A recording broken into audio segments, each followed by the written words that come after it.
Sup guys, Max here from Biodream Studios and welcome to the new update of our low poly first person shooter game.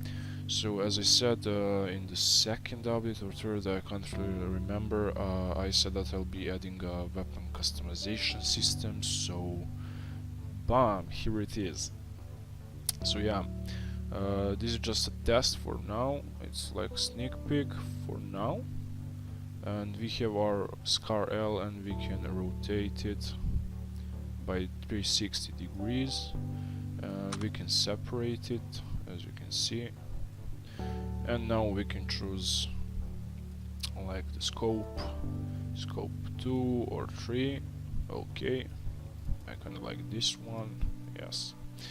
The silencer or without silencer, let's give the silencer, and the flashlight or the laser sight. So yeah,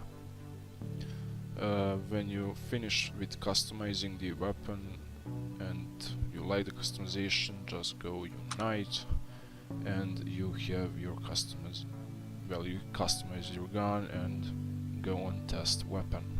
The test weapon button is not working right now because it didn't load any scenes, so yeah. As I said, this is just a sneak peek. In the weapon section there will be more weapons, like for the Glock or the SMG and so on.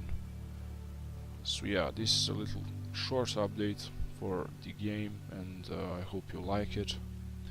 So yeah, see you in the next update.